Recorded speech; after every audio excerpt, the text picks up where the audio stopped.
Olá pessoal, tudo bem com vocês? Espero que sim. Eu sou o professor Neto e hoje vou falar com vocês sobre o Baixo Império Romano.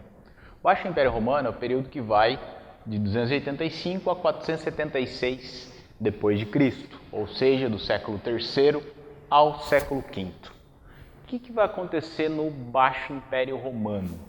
Lembrar que o Alto Império foi o período de estabilidade, auge do pão e circo e fim das conquistas territoriais, né? Roma estabilizou. O que nós temos agora? A chamada crise do século III ou crise do escravismo. O que vai proporcionar essa crise? Quais os elementos que estão relacionados a essa crise? O primeiro elemento é o fim das conquistas. O que o fim das conquistas necessariamente vai acarretar? Parei de conquistar território, parei de trazer escravo para Roma. Então, o fim das conquistas vai levar à diminuição do número de escravos em Roma. Diminui o número de escravos em Roma, a expectativa de vida dos escravos era muito pequena, então se eu parei de conquistar, parei de trazer escravo, gerei um resultado imediato, que é a queda da produção agrícola. Lembrar que quem trabalhava em Roma eram os escravos, e a plebe era distraída pela política do pão e circo, né? A plebe não trabalhava.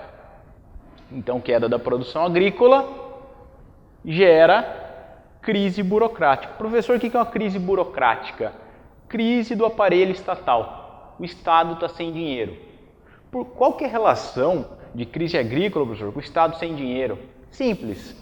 O Estado cobra impostos dos produtores agrícolas. Se não tem produção agrícola, não tem como pagar imposto. O Estado romano está em crise.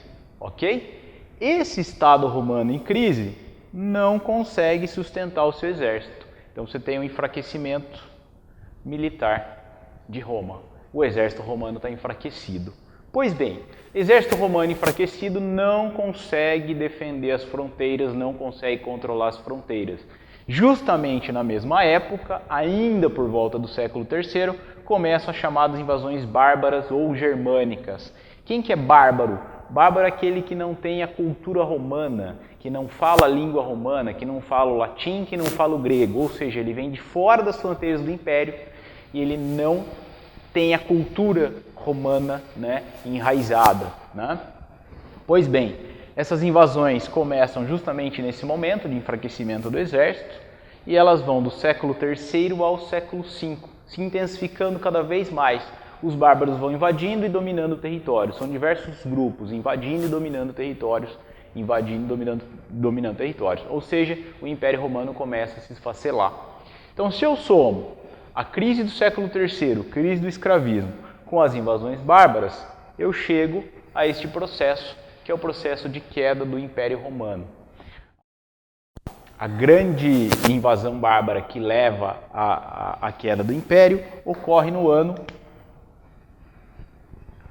476, quando cai o Império Romano do Ocidente. O último imperador romano do lado ocidental, da Roma Ocidental, é derrubado nessa data. Ou seja, não é que o Império Romano deixou de existir, os romanos deixaram de existir. Deixou de existir a estrutura imperial. Roma foi fragmentada a partir desse momento, o Império Romano Ocidental foi fragmentado em diversos reinos estes dominados pelos povos bárbaros, ok? Eu vou ficando por aqui, um grande abraço para vocês e até a próxima.